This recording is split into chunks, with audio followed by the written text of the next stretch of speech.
Hi, I'm Brooklyn. After 12 years as an ER nurse at Metro General, I thought I'd seen it all. But nothing prepared me for what my sister in law did to my family. I've always been proud of raising my daughter Emma on my own, especially after her dad walked out when she was just 3. Now she's 17 and already getting early acceptance letters from colleges. Mom, Stanford sent another email. Emma bounces into the kitchen, her laptop balanced precariously in one hand. They want to know if I'm coming to the spring orientation. That's amazing, sweetie. I pull her into a quick hug, careful not to knock the laptop. We should start planning the trip. I can request time off for April. Aunt Karen keeps texting me about staying with her in California instead. Emma hesitates, showing me her phone. She says it would save money since she lives near campus. I freeze, trying to keep my expression neutral. Karen, my brother James's wife, has been oddly insistent about getting involved in our college plans lately. Speaking of money, I sit down at the kitchen table. I need to check the college fund account. The quarterly statement's late.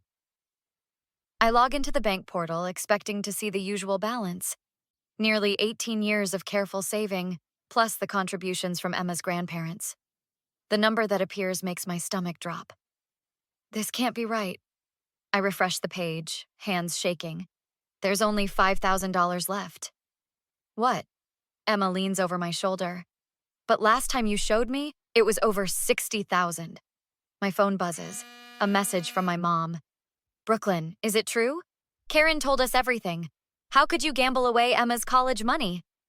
Another text appears, this one from my brother James. The family's talking about getting you help. Karen found those betting receipts. Mom, what's happening? Emma's voice wavers.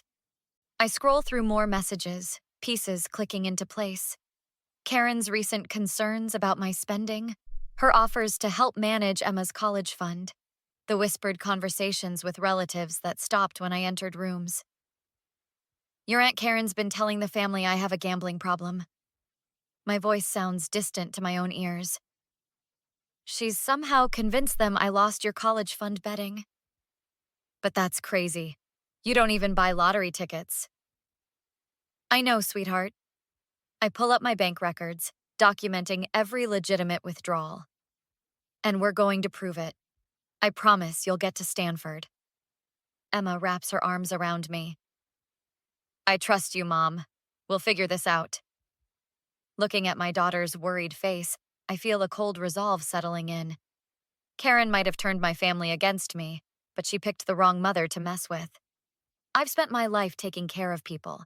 I know how to document everything, build a case, and fight for what matters. And nothing matters more than protecting my daughter's future. The next morning at Metro General, I couldn't focus on my rounds. My coworker Monica noticed something was off during our coffee break. Girl, you look like you haven't slept in days. What's going on? Remember how Karen offered to help set up online banking for the family accounts last month? I pulled out my phone, showing her the transaction history. She must have accessed everything then. That sneaky little... Wait, isn't she the one who kept posting about gambling addiction awareness on Facebook? Exactly. She's been laying the groundwork for weeks. And now I've got proof she logged in from her IP address. What are you going to do? I've already called the bank's fraud department. But I need to talk to James face to face. He's the only one who might actually listen. My brother James agreed to meet me at our usual diner after work. His face was tight with worry as he slid into the booth. Before you say anything, just look at these records. I spread out the bank statements and login timestamps. Compare the dates Karen accessed the account with her social media posts about gambling. This can't...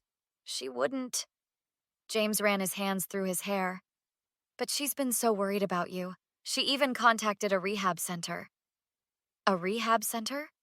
Are you kidding me? I pulled up my work schedule.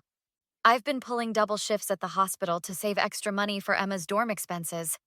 When exactly would I have time to hit the casinos? Monica walked in, right on cue with a stack of notarized affidavits from our nursing unit. Your wife's been busy, James. She told everyone at your mom's birthday party that Brooklyn was spotted at River Downs Casino. Funny thing is, Brooklyn was in surgery with me that entire weekend. We've got the duty logs to prove it. James's face went pale. She said she saw the betting slips herself. In my house? When? The only time she's been over recently was... My voice trailed off as realization hit. The day she helped Emma with college applications. When she insisted on making tea and told me to rest. She was alone in your home office. James looked sick. Brooklyn, I'm so sorry. I should have... Save it.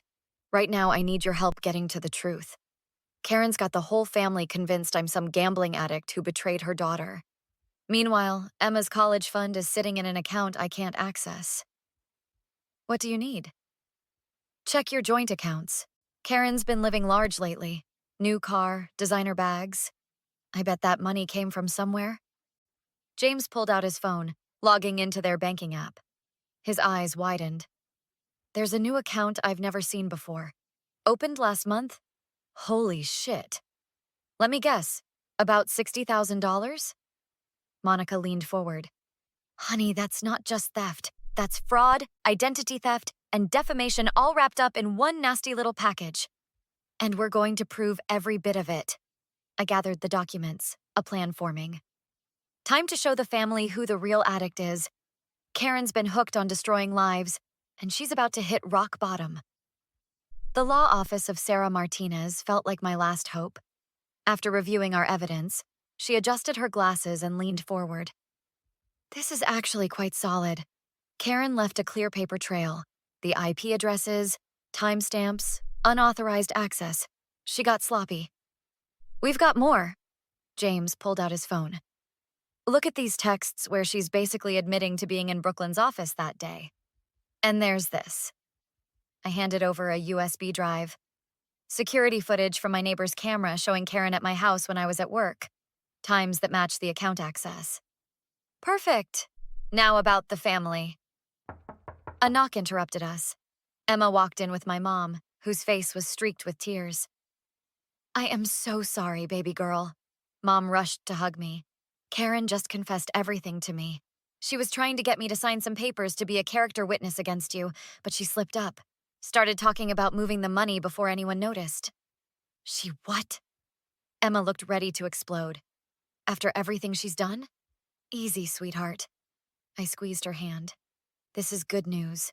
Sarah, can we record Mom's statement? Already on it. Sarah hit record on her phone. Mrs. Collins, please tell us exactly what Karen said. While Mom talked, Monica texted updates from her end. 3 more nurses had come forward with proof I was working during times Karen claimed I was gambling. Even the hospital security guard remembered me pulling a double shift that weekend. The real kicker? James showed us his screen. Found Karen's secret Instagram. She's been posting pics of shopping sprees with timestamps matching the withdrawals from Emma's account. Your sister-in-law's not very bright, is she? Sarah was typing rapidly. This makes our case even stronger. She thought nobody would believe me over her.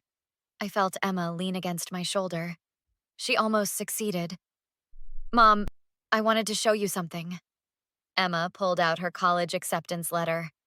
I wrote my essay about you, about watching you work extra shifts, save every penny, teach me the value of hard work. How could anyone believe you'd throw that all away? The restraining order's ready. Sarah handed me papers to sign. And I've drafted the civil suit. Karen won't know what hit her. What about the criminal charges? James looked worried. I mean, she committed actual fraud.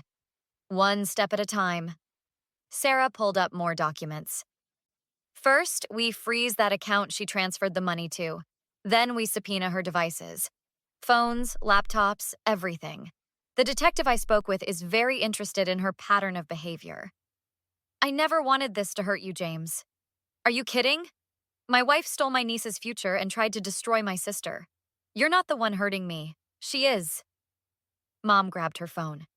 The family needs to know the truth. Right now. Wait.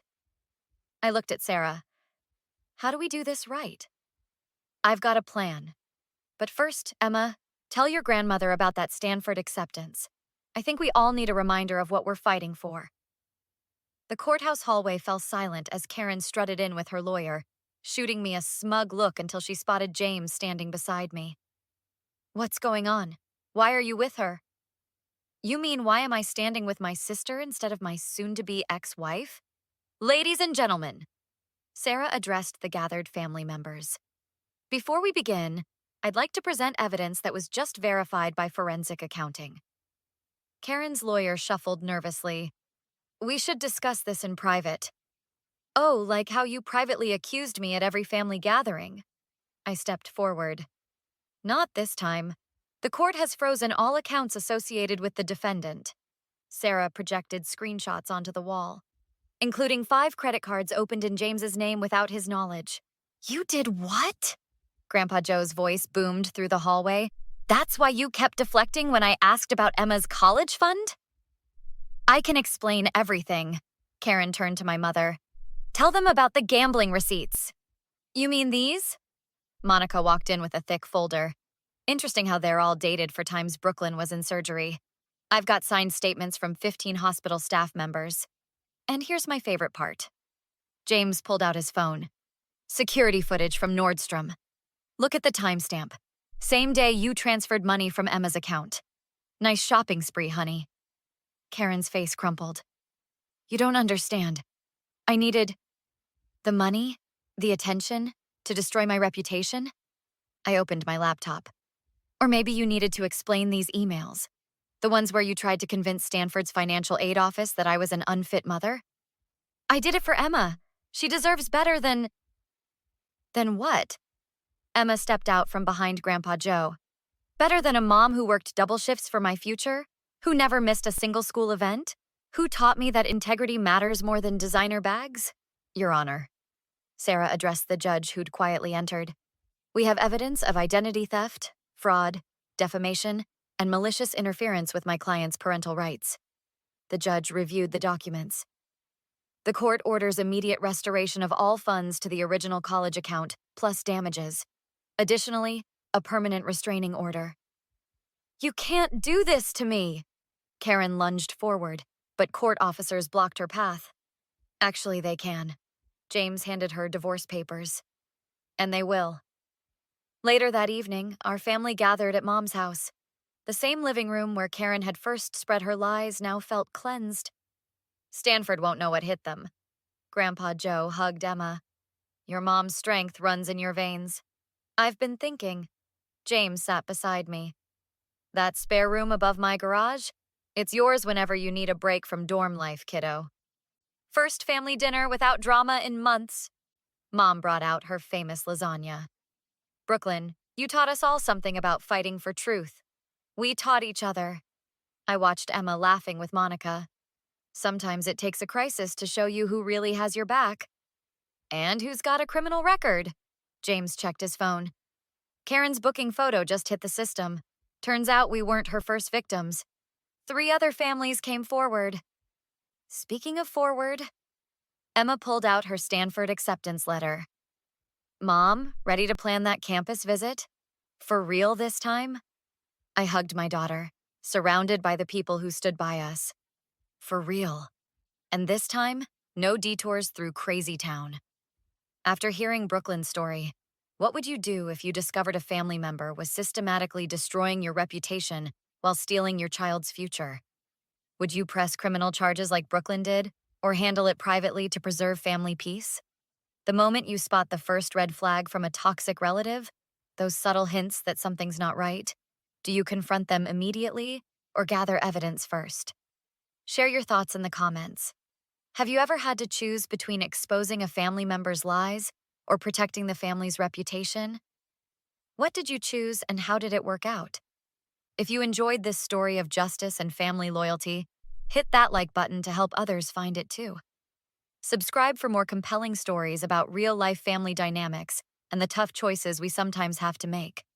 Remember, the hardest thing isn't always discovering the betrayal. It's deciding what to do once you know the truth. Thank you for listening, and remember, protecting your peace isn't selfish. It's necessary. See you in the next story.